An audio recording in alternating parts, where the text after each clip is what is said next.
Breaking news చూస్తున్నారు. హైదరాబాద్ ఛత్రినకలో దారుణం చోటు చేసుకుంది.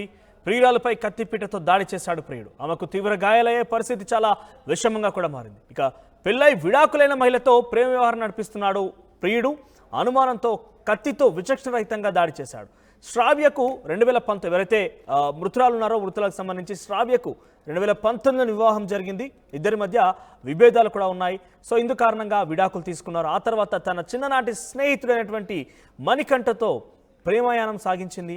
అయితే మణికంఠ కూడా కొన్ని రోజులుగా వాళ్ళిద్దరి మధ్య ప్రేమాయాణం సాగింది. కానీ కొన్ని రోజులుగా శ్రావ్య మణికంఠతో కూడా మాట్లాడడం లేదు, మణికంఠని దూరం పెడుతోంది. దీంతో అనుమానంకి గురైనటువంటి మణికంఠ నిన్న వాళ్ళ ఇంటికి రావడం జరిగింది. శ్రావ్యతో విభేదించడం జరిగింది.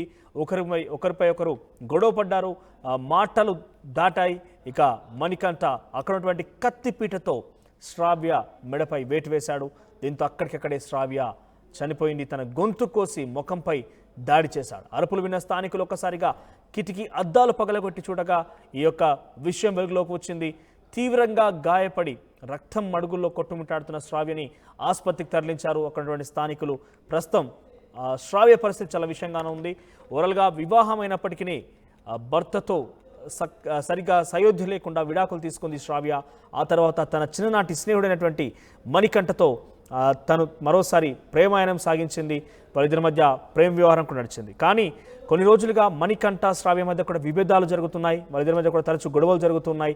ఇదే నేపథ్యంలో శ్రావ్య కొన్ని రోజులుగా మణికంఠను కూడా దూరం పెట్టింది. ఇందులో భాగంగానే శ్రావ్య దగ్గరికి వచ్చిన మణికంఠ దానికి సంబంధించి సర్దు చెప్పి గొడవ చేసే ప్రయత్నం చేస్తున్నప్పటికీ వాళ్ళిద్దరి మధ్య మరోసారి వాగ్వాదం చెలరేగింది. గొడవ పడ్డారు ఇద్దరు కూడా. ఇక అనుమానం వ్యక్తం చేసిన మణికంఠ శ్రావ్యపై అక్కడ ఉన్నటువంటి కత్తిపీట తీసుకొని మెడను గొంతు కోశాడు. ఆ తర్వాత అక్కడ రక్తపు మడుగుల్లో కొట్టుమిట్టాడుతూ అరుపులు వినిపించగానే స్థానికులు వచ్చి ఇంటి కిటికీలు పగలగొట్టి చూడగానే ఈ యొక్క విషయం వెలుగులోకి వచ్చింది.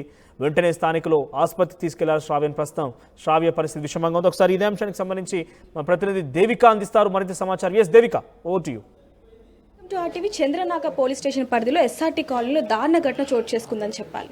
ఒక గృహిణి అంటే తనకు పెళ్ళై ఆల్రెడీ 2 సంవత్సరాలు అయినప్పటికీ కూడా భర్తతో విడాకులు తీసుకొని తల్లితో పాటు ఇక్కడ నివాసం ఉంటుందని చెప్పాలి. అయితే తెల్లవారుజామున తను జిమ్కి వెళ్ళి వస్తున్న క్రమంలో తను ఇలా ఇంట్లోకి వచ్చి డోర్ వేసుకొని తన పని ఇక్కడ మనకు కనిపిస్తుంది, పాలు కూడా తను తెచ్చుకున్న పరిస్థితి కనిపిస్తుంది. అయితే ఒక వ్యక్తి తన బాగా తెలిసిన వ్యక్తి అనే చెప్పొచ్చు. ఆ వ్యక్తి లోపలికి వచ్చి వెంటనే లోపల నుంచి ఒక గడియ పెట్టేసి ఇక్కడ తోపులాట కూడా జరిగిన ఘటన కూడా మనకు కనిపిస్తూ ఉంది. అయితే ఈ అమ్మాయి మీద అతి దారుణంగా మీద పడిపోయి ఇష్టం వచ్చినట్టు కొట్టేసి చూడొచ్చు. ఇక్కడ బెడ్ కానివ్వండి, ఆ అమ్మాయి అద్దాలు, అలాగే బెడ్రూమ్లో నుంచి ఆ అమ్మాయిని లాక్కొచ్చి మరి కత్తిపీటతో గొంతు కోసి అలాగే గొంతుని ఊపిరాడకుండా పట్టుకోవడం వల్ల తనకి కళ్ళలో నుంచి అలాగే చెవులో నుంచి రక్తస్రావం ఎక్కువగా అవ్వడం వల్ల అలాగే అరుపులు అవన్నీ కేకలు విని చుట్టుపక్కల వాళ్ళందరూ కూడా వచ్చి అసలు ఏం జరిగింది ఏంటని చెప్పి ఇక్కడ మనకి కిటికీలు కూడా కనిపిస్తూ ఉన్నాయి. కిటికీలో నుంచి వాళ్ళు చూడగా ఇక్కడ జరుగుతున్న సన్నివేశాన్ని అంతా కూడా పోలీసులకు కంప్లైంట్ ఇవ్వడం జరిగింది. అయితే ఇంకొకటి ఏంటంటే ఇక్కడ ఇంటి పైన కొంతమంది రెంటర్స్ కూడా ఉన్నారు. ఒకసారి అసలు ఏం జరిగింది, ఏ సమయంలో ఇది జరిగింది ఏంటనేది వాళ్ళకి ఏ విధంగా తెలిసింది అనేది ఒకసారి తెలుసుకునే ప్రయత్నం ఒకసారి చేద్దాం. అమ్మ అసలు ఏం జరిగింది? అమ్మాయి జిమ్ పోయి వస్తుంది. జిమ్ పోయి పైకి రాగానే ఆ అబ్బాయి కూడా వెనకాలే ఫాలో అయ్యి ఇంకా అమ్మాయి లోపల ఉన్న అబ్బాయి కూడా తన మెట్లెక్కి ఫాలో అయ్యి డోర్ లాక్ చేసి అమ్మాయిని గుంజు ఏడ్చుకొచ్చి ఇంకా కళ్ళు పొడి చేసి అమ్మాయి అరిచే కొంత మళ్ళీ గొంతు కోసి తలకాయ పగల కొట్టిండు. ఈ విషయం అంతా మీకు ఎలా తెలుసు? చూసారా? అంటే మా కొడుకు లంచ్ బాక్స్ తీసుకొని కిందకి వస్తున్నాడు కదా, ఏందా సౌండ్ అవుతుందని ఇక్కడ లోపల కిటికీ వినిపిస్తున్నాయి. అంటే క్యారేజ్ తీసుకుని వస్తున్నాడు, చిడీలు దిగుతున్నాడు, క్యారేజ్ దిగి వస్తుంటే అరుపులేని వస్తున్నాయి. ఏందా అని చూడండి, నువ్వు ఎవరు రా ఎందుకు వచ్చినా అంటే ఎవరో కానట్టు ఈడ్చురంటే ఏడోటల్లా అది జాలీకి వెళ్ళి చూసిండు. అంతలోకి వాళ్ళ డాడీని పిలిచిండు, ఇట్లా జరుగుతుందా అన్న పిలిచిండు. అందులోకి మళ్ళీ వాళ్ళ కింద ఓనర్ వాళ్ళు పిలిచిండు. వచ్చేళ్ళకి అంది లాకేసిండు, అద్దాలు పగలు కొట్టిన ఏం చేసినా కూడా తీయట్లేదు. మీరు చూసినప్పుడు అమ్మాయి ఏ పరిస్థితిలో ఉంది? కింద పడిపోయి ఉంది, అరుస్తూ ఉంది, కళ్ళు పొడి చేస్తున్నాడు, పొట్ట మీద కూర్చుండి అరుస్తూ ఉంది, పడిపోయి ఉంది, మొత్తానికి మొత్తం రక్తం అయిపోయింది, పొడుస్తూ ఉన్నాడు అనమాట. అంటే వాళ్ళ అమ్మతో పాటు తను కలిసి ఉంటుందని చెప్పారు. మరి వాళ్ళ అమ్మ ఎక్కడ? వాళ్ళ అమ్మ డ్యూటీకి వెళ్ళిపోయింది. ఇప్పుడు ఎవరైతే అబ్బాయి ఉన్నారో అతను ఫస్ట్ టైం వచ్చాడా లేకపోతే ఇంతకుముందు? ఇదే ఫస్ట్ టైం వచ్చింది. ఇంతకుముందు మేము ఎప్పుడు చూడలే, ఇదే ఫస్ట్ టైం ఈ రోజు చూసి, ఇంతకుముందు ఎక్కడ చూడలేదు అనమాట. ఇక్కడ చూస్తుంటే అతి దారుణంగా తన మీద అటాక్ చేయడం జరిగింది. మరి ఇంతకు ముందు ఎప్పుడైనా ఇలాంటి ఘటన ఇక్కడ ఏమైనా ఇక్కడ ఏం చూడలేదు. చాలా డీసెంట్ బస్సు, బాగుంది బస్సు కూడా, ఏం ధైర్యంగా ఉండొచ్చు, డోర్ పెట్టుకోపోయినా ధైర్యంగా ఉంది. కానీ ఇదే చాలా ఘోరంగా జరిగింది. అట్లా జరిగింది. మేము విన్నది ఏంటంటే ఆల్రెడీ ఈ అమ్మాయి శ్రావ్య మీద ఈ వ్యక్తి ఇంతకు ముందు కూడా అటాక్ చేశాడని చెప్పి విన్నాము, అది నిజమేనా? అదంటే అక్కడ చూశాను నేను, మా వాళ్ళ బొస్కని పోతుంటే వాళ్ళిద్దరు అక్కడ గొడవ పడగా చూశాను. చెప్దాం అనుకున్నా కానీ మా ఇంట్లో విషయాలు మీకు ఎందుకని ఇంతకుముందే మమ్మల్ని అన్నారు, అందుకని మేము చెప్పలేదన్నమాట. ఇంతకుముందు అక్కడ గొడవ పెట్టుకోగా బోరింగ్ కాడని చూశాను నేను. వాళ్ళ అమ్మతో చెప్దాం అనుకున్నా కానీ నీకెందుకు మా ఇంట్లో విషయాలు అని వాళ్ళు అంటున్నారు. అందుకని మాకెందుకు మేము ఏది చెప్పదలుచుకోవాలి, మేము సైలెంట్గా ఉండిపోయినాం అనమాట. ఇప్పుడు చూస్తుంటే అదే అయితే ఇవాళ నేను చూసాను, అక్కడ చూసిన అయితే మళ్ళీ ఈ రోజు ఇక్కడ చూసాను. అమ్మాయి ఆ రోజు ఫస్ట్ అటాక్ రోజే వాళ్ళ అమ్మతో చెప్పింది కానీ ఏమైనా ఐడియా ఉందండి? చెప్పింది అంటే వాళ్ళు తల్లి బిడ్డ చెప్పి ఏడ్చుకోగా నేను విన్నా నైట్ 10:30 అప్పుడు. మమ్మీ ఇట్లా నన్ను చంపుతాను అంటున్నాడు, నన్ను బతకనేట్లేదు అంటే నువ్వే కదా ఇంత గాడి చేసుకుని చెప్తే ఇంటర్లేదు కావని వాళ్ళ అమ్మ అంటుంది. వాళ్ళిద్దరు మాట్లాడంగా ఏడవంగా నేను విన్నాను అనమాట. నేను ఇక్కడే కూర్చున్నా. అంటే తనకు ఆల్రెడీ పెళ్ళైందని విన్నాము, ఎందుకని వాళ్ళిద్దరు డివోర్స్ తీసుకోవాల్సిన పరిస్థితి? వాళ్ళిద్దరికంటే అతను వేరే ముస్లిమ్స్ అయిన అనమాట, అది లవ్ మ్యారేజ్. ఇట్లానే అనుమానించో ఏమో మరి ఇట్లానే గొడవైంది అనమాట. 2-3 సార్లు గొడవైంది, అనుమానించే గొడవైంది, అనుమానంతోనే గొడవైంది. గొడవైతే అందుకని ఇంకా అబ్బాయి నువ్వు వద్దు నన్ను కొడుతున్నావు తిడుతున్నావు అని చెప్పి ఇంకా అబ్బాయి వెళ్ళిపోయిండు. అమ్మాయి గొడవ పెట్టుకోగా నా అబ్బాయి వెళ్ళిపోయిండు అనమాట, వెళ్ళగొట్టేశారు. అంటే విడాకులు తీసుకోవాలి, డైవర్స్కి అప్లై చేశారు కానీ కేసు నడుస్తుంది కానీ డైవర్స్ నడుస్తుంది కానీ ఇంకా రాలేదనమాట, ఖాళీ చేశారనమాట కేసు. ఇంకా డైవర్స్ మటుకు ఇంకా నడుస్తుంది అది. ఇప్పుడు వీళ్ళు ఇక్కడికి వచ్చి 3 సంవత్సరాలు అవుతుంది. 3 సంవత్సరాలు మరి ఏ విధంగా ఉండేవాళ్ళు? మీతో ఏమైనా చెప్పుకునే వాళ్ళ ఇంటి సమస్యలు కానీ? ఇంట్లో సమస్యలు కానంటే అవి మాతో ఏం చెప్పుకోరు. ఇంకా మేము అడిగినా కూడా మాకెందుకు మా ఫ్యామిలీ విషయాలు అంటారు. అది అంటే ఎవరైతే ఇప్పుడు అటాక్ చేశారో అబ్బాయి ఎవరు ఏంటనేది ఏమన్నా చిన్నప్పుడు క్లాస్మేట్ అంట, ఏమో వాళ్ళు పోలీసు వాళ్ళ సార్తో చెప్పంగా విన్నా నేను, నాకు అంతగా తెలియదు. అంటే ఎవరైతే అబ్బాయి ఉన్నాడో ఆల్రెడీ వాళ్ళ కుటుంబ సభ్యులందరికీ కూడా పరిచయస్తులు ఏమో తెలియదండి, మాకు అంతగా గ్యారెంటీ మాకు తెలియదు అసలుకి. కుటుంబంలో ఎవరో తెలియదు, క్లాస్మేట్ అని అనంగా విన్నా. పోలీసు సార్లు వాళ్ళంతా చెప్తుంటే వాళ్ళతో చెప్పంగా నేను విన్నా క్లాస్మేట్ అనేది. అంటే ఇప్పుడు మీరందరూ కూడా ఆవిడ అరుపులు విని బయటికి వచ్చి బయట మా కొడుకు చూసాడు అనమాట, కల్లారు ఇక్కడ చూసి మా కొడుకు ఇట్లా జాలి ఉన్నది, ఆ జాలీలకి వెళ్ళి చూసిండు. మళ్ళీ డోర్ వేసి ఇట్లా కట్ చేస్తుంటే సౌండ్ వినొచ్చు, డోర్ తీయన్నా కూడా తీయలా, కేకలేసి పిలిచినా కూడా తీయలా. అట్లా చూసినాం మేమందరం, అరిచి కేకలేసరికి అందరం వచ్చి చూసి అంత తీయమన్నా తీయలేదన్నమాట అట్లా. కానీ ఇలాంటి మటుకు ఎప్పుడు జరగకుండా చూడండి ఈ బస్సులో.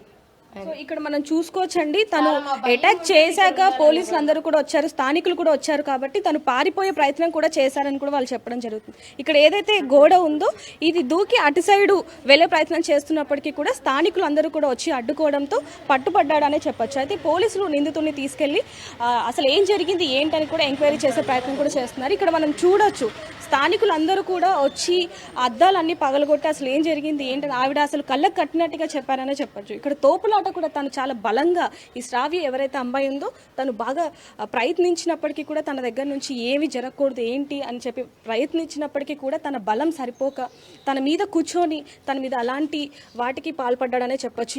ఎలాగైనా సరే నిందితుడికి కఠిన శిక్ష పడాలని చెప్పి ఇక్కడ నివాసం ఉంటున్న వాళ్ళు కానివ్వండి వాళ్ళ పేరెంట్స్ కూడా కోరుకుంటున్నారు. అసలు ఏం జరిగింది ఏంటి అనేది ఇక్కడ కొంతమంది స్థానికులు ఉన్నారు, వాళ్ళని అడిగి తెలుసుకుందాం. అమ్మ అసలు ఏం జరిగింది ఇక్కడ పొద్దున ఆమె జిమ్ చేస్తుందంట, జిమ్కి పోయి పైకి ఎక్కింది. ఇక వీడు వెనకాలనే ఎక్కి తలుపు పెట్టేసిండంట, లోపల ఉన్నారు. ఇక తలుపు పెట్టేసినాక అరుస్తూ ఉన్నది ఆ పిల్ల. అరుస్తుంటే ఎందుకు అరుస్తున్నదని ఇక మా కొడుకు కోడలు మీద కురికిండ్రు. ఉరికి తలుపు కొడుతున్నారు, తీస్తలేడు. అద్దాలు వెలగొట్టి అందులోకెళ్ళి కూడా చెప్తుంటే కూడా తీస్తలేరు. అందరు బస్తీలో వాళ్ళందరూ వచ్చిండ్రు, వచ్చి గడ్డపారాలు చీకులు పోయి కొట్టిండ్రు. మళ్ళీ పోలీసు వాళ్ళు వచ్చి తలుపు పగలగొట్టిండ్రు. పగలగొట్టినాక అప్పుడు తెలిసింది ఆమె రెండు కళ్ళు తీసేసిండ్రు, కూర్చుండని 2 కళ్ళలా.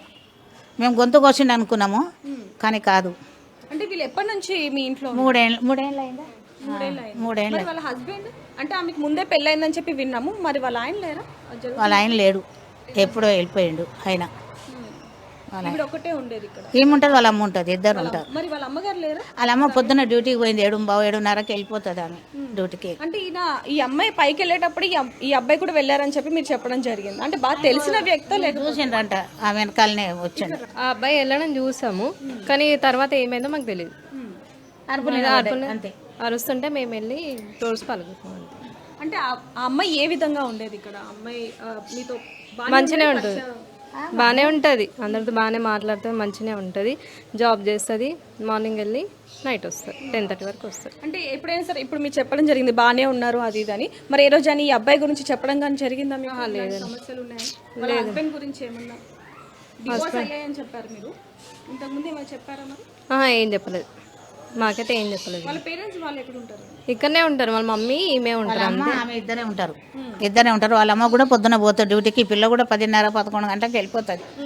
పోయి రాత్రి 10, 10:30కు వస్తుంది. అంటే ఈ అబ్బాయి ఎప్పుడు వస్తుండేవాడా ఇక్కడ? లేదు, ఇప్పుడే ఫస్ట్ టైం చూడడం మేము. ఎప్పుడు వస్తుండేది కూడా మేము చూడలేదు. వస్తే నేను అడుగుతా, కుక్క మొరుగుతుంది అక్కడ, ఎవరు బాబు ఎందుకు వచ్చినావు నువ్వు అని అడుగుతా. కానీ ఈరోజు చూడాలి నేను. ఇక కాలు నొప్పి ఉన్నదని నేను ఇంట్లోనే కూర్చొని ఉన్నా. అంటే ఆ అమ్మాయికి ఈరోజు ఇలాంటి పరిస్థితి రావడానికి గల కారణం ఏంటనేది ఏమైనా ఐడియా ఉందండి మీకు? మాకైతే తెలియదు. ఇక తల్లికి వస్తుంది వెళ్తుంది ఆమె, మార్నింగ్ వెళ్ళి ఈవినింగ్ వస్తుంది. 3 సంవత్సరాల నుంచి మాత్రం వాళ్ళు ఇక్కడనే 3 సంవత్సరాల నుంచి. ఇప్పుడు మనతో పాటు శ్రావ్య వాళ్ళ పెద్దమ్మ గారు ఉన్నారు. అసలు ఏం జరిగింది ఏంటనేది ఆవిడని అడుగుతా. అమ్మ, శ్రావ్య మీ కూతురు? మా చెల్లెలు కూతురు. అసలు ఏం జరిగిందమ్మా? ఎప్పుడు తెలిసింది మీకు? మాకు ఇదంతా అయిపోయినాకనే ఆమె తెచ్చి కింద వేసిండ్రు. అప్పుడు వచ్చిన నేను పిల్లగాన్ని తీసుకొని వచ్చిగా వెంటనే హాస్పిటల్ తీసుకుపోయినా. అంటే ఆ అబ్బాయి బాగా పరిచయస్తుడు అని చెప్పడం జరుగుతుంది ఇక్కడ. వాళ్ళు మీకు తెలుసా అబ్బాయి? తెలిసే. ఎలా అమ్మా, ఎలా పరిచయం అసలు? అంటే వాళ్ళ అమ్మ మేము అందరము పక్క పక్కల నుండి ఉంటుంది రూమ్లల్లో. ఇక అంటే మాది వేరే ఊరు, వాళ్ళది వరంగల్. ఇక వాళ్ళ కులం మా కులం ఒకటే. ఇక అప్పటి నుంచి పరిచయము మంచిగా కలిసి 15 సంవత్సరాల నుంచి మేడం. 15 సంవత్సరాల నుంచి మీ ఇంటి పక్కన, అంటే చుట్టాల్లాగా ఒక చుట్టాల లెక్కనే అయిపోయినాం. ఇక వాళ్ళు మేము ఒక కులస్తులమే. కానీ ఇక మేమేమో ఇప్పుడు వాళ్ళు వేరేది ఇక్కడ బెల్లలా తీసుకొని వాళ్ళు ఉన్నారు, మేము హరిబోళ్ళు ఉన్నాం. ఇప్పుడు శ్రావ్యకి పెళ్ళై, అంటే తను ప్రేమించే పెళ్లి చేసుకుంది, విడాకులు కూడా అప్లై చేసి. అయితే మరి ఈ అబ్బాయి ఎందుకని తన మీద ఇంతలా? ఇక తెలియదు. మొన్న నాకు 2 నెలల కింద చెప్పింది మేడం, ఇట్లా పెళ్లి చేసుకుంటా అంటున్నా. అంటే వాళ్ళ అమ్మ ఒప్పుకోదు. ఆ పిల్లగాడు పెళ్లి కాని పిల్లగాడు, నువ్వు పెళ్ళైన పిల్లవు, మరి ముస్లిం పిల్లగాని పెళ్లి చేసుకుంది ఈమె. అయితే వద్దు అని చెప్పి ఒప్పుకోదు వాళ్ళ అమ్మకు. అయితే ఈ పిల్ల అయ్యి కూడా వాళ్ళ అమ్మతో చెప్పేసిందట, ఇట్లా అంటుండు చేస్తుండు అని చెప్పి. అంటే నేను మళ్ళీ ఫోన్ మాట్లాడనియ్యా, చేయనియ్యా, నేను రానియ్యా, అది ఇది అని చెప్పిందట. ఇక ఆ మాటలే తెలుసు మేడం నాకు ఇప్పటికైతే. ఇక ఇప్పుడు ఇవాళ ఇట్లా జరిగిందని అంటే మా చెల్లెలు 7 గంటలకే డ్యూటీకి వెళ్ళిపోతుంది. ఇక ఆయనకు భర్తకు విడాకులు ఇచ్చి 6 నెలలు అవి ఇంకా నడుస్తున్నాయి. నడుస్తుంది. ఎందుకమ్మా వీళ్ళిద్దరికి అసలు ఏం గొడవ వచ్చింది? అంటే ప్రేమించి పెళ్లి చేసుకున్నారు కదా, మరి ఎందుకని విడాకులు తీసుకోవాలన్న అలాగున్నది. ఆయన జర పని చేయక తాగుడు చేసుడు అట్లా జరుగుతుందని చెప్పి ఇక మేము వదిలించుకోవాలని చెప్పి చూసింది. ఇక మాకు కూడా ఇష్టం లేకుండా వాళ్ళకు అబద్ధం ఎందుకు చెప్పాలి. ఇక అట్లా ఇది అయిపోయింది. ఇక ఇప్పుడు ఈ సమస్య ఇట్లా జరిగింది. మరి శ్రావ్య మీద ఇదివరకే తను వచ్చి ఇబ్బంది పెట్టడం జరిగింది, ఇవన్నీ జరిగిందని చెప్పి అందరూ చెప్తూ ఉన్నారు. మరి అప్పుడే పోలీస్ కంప్లైంట్ ఇచ్చి ఉంటే గనక ఈ రోజు ఇంత దూరం వచ్చేది కాదు. వాళ్ళ అమ్మ దగ్గరికి పోయిందట ఆమె, నాకు తెలియదు మేడం. తర్వాత మొన్న చెప్పింది నాకు. చెప్తే పిల్లగాన్ని అన్నా, నేను మీ అమ్మ దగ్గరకు వచ్చి మాట్లాడతా, వద్దు ఈ తారీఖు మంచిగా ఉండదు, నువ్వు పెళ్లి చేసుకో. ఆ పిల్ల పెళ్ళి అయిన పిల్ల ఉన్నది, మంచిగా ఉండదు, దానికి ఇస్మత్ దాని ఎంబట అది విడాకులై ఓకే అయిపోయినాక దాన్ని ఎటన్నా చూస్తాం, ఇస్తాము. అంటే శ్రావ్యకి అతనితో పెళ్లి ఇష్టం లేదన్నమ్మ ఇదంతా? అవును, అట్లా. అయితే నన్ను కాదని వేరే వాళ్ళతో మాట్లాడుతున్నాను. డ్యూటీకి పోయినప్పుడు 10 మందితో మాట్లాడవలసి వస్తుంది కదా మేడం. నువ్వు వానితో మాట్లాడుతున్నావు, వీళ్ళతో మాట్లాడుతున్నావు అని చెప్పి అట్లా చేసి. మరి ఇల్లు ఏ విధంగా తెలుసమ్మా ఆయనకి? ఏ ఇల్లు? ఈ ఇల్లు ఇప్పుడు శ్రావ్య ఏదైతే ఇల్లు ఉందో అబ్బాయికి ఏ విధంగా తెలుసు? తెలుసు కదా, అందరం ఒకటే కదా, వస్తుంటే పోతుంటే మేము పూజ అయితే పిలిచినాము, చేసినాము. మా ఇంటికి వాళ్ళు వస్తారు, వాళ్ళ ఇంటికి మేము పోతాము, ఏది జరిగినా అట్లా ఎట్లా రాడు. ఇప్పుడు ఇక్కడ వాళ్ళ అబ్బాయి వాళ్ళ ఇల్లు ఎక్కడ? బెల్ల చౌరస్తల. అబ్బాయి ఎలాంటి వాడు అసలు? ఇది ఇప్పటి వరకు అయితే మంచిగా ఉండే, ఇప్పుడు గిట్లా చేసిండు తెలియదు. ఇక నాకు ఆయన మనసులో ఏముండేను అది. ఇప్పటిదాకా రాత్రి కూడా నాకు కలిసిండు మేడము, గౌలిపురలో మాట్లాడాడు మంచిగా, బండి మీద నన్ను మా ఇంటికాడ వదిలిపెట్టిండు, చేసిండు. కానీ ఇట్లా అని తెలియదు కదా. వాళ్ళ నాన్నగారు లేరా? లేదు. వాళ్ళ నాన్నగారు చనిపోయి ఎన్ని సంవత్సరాలు? మస్తు సంవత్సరాలే, 18 సంవత్సరాలే. లేడు. మా చెల్లెలు ఒకతే. అది కథ. చూసారు కదండి, ఇప్పుడు వాళ్ళ పెద్దమ్మ మాటలు కూడా మనం వింటూ ఉన్నాము. అబ్బాయి నుంచి ఇంత ముందు వరకే కూడా ఈ అమ్మాయికి అంటే ఇబ్బంది ఉందనే చెప్తూ ఉన్నారు. అయితే ఈ అమ్మాయికి ఆల్రెడీ ఒక ముస్లిం వ్యక్తితో వివాహం అయినప్పటికీ కూడా తను ప్రేమించి పెళ్లి చేసుకుందనే చెప్పాలి. పెద్దలకి కూడా ఆ పెళ్లి ఇష్టం లేనప్పటికీ కూడా ఈ అమ్మాయి సంతోషం కోసం వాళ్ళు ఒప్పుకున్నప్పటికీ కూడా వీళ్ళిద్దరి మధ్య కొన్ని మనస్పర్ధాలు రావడంతో విడాకులకి కూడా అప్లై చేయడం జరిగింది. ఎప్పుడైతే దీనికి అంటే ఈ శ్రావ్య అనే అమ్మాయి ఎప్పుడైతే విడాకులకి అప్లై చేసిందో ఆ తర్వాత నుంచి ఈ అబ్బాయి ఎవరైతే నిందితుడు ఉన్నాడో అతను ఈ అమ్మాయిని ఎక్కువగా ఇబ్బంది పెట్టడం, అంటే మళ్ళీ నన్ను పెళ్లి చేసుకో, మళ్ళీ మన ఇద్దరం కలిసి ఉందామని చెప్పి ఎక్కువగా ఇబ్బంది పెడుతున్నట్టు కూడా వాళ్ళు చెప్పడం జరిగింది. ఇంతకు ముందు కూడా ఒకసారి అటాక్ చేసినప్పుడే కనుక తను పోలీస్ కంప్లైంట్ కనుక ఇచ్చుంటే ఇలాంటి పరిస్థితి వచ్చేది కాదని కూడా స్థానికులు చెప్పడం జరుగుతుంది. ఎటకెళ్ళకి తనకు న్యాయం జరగాలని కోరుకుందాం. ఆమె గతంలో ఆమెకు ఇంతకుముందు పెళ్ళి అయిపోయింది. వరంగల్ నుంచి 15 years బ్యాక్ హైదరాబాద్కి వచ్చి ఇక్కడ సెటిల్ అయ్యారు. వాళ్ళ మదర్తో పాటు ఉంటుంది. తనకు 2009లో అర్షద్ అతనితో మ్యారేజ్ అవ్వడం జరిగింది. ఆ తర్వాత love marriage, that's was it. Then due to differences some divorce case కోర్టులో నడుస్తున్నట్టు తెలిసింది. వీళ్ళ వరంగల్కే చెందిన అతను మణికంఠ, ఏజ్ 30 years, హ్యాబిట్స్లో ఫుడ్ కోర్ట్ నడుపుతున్నాడు. వీళ్ళిద్దరూ గత 15 years నుంచి కూడా దూర బంధువులు, పరిచయం మణికంఠకు మరియు శ్రావ్యకు. ఈ మధ్యన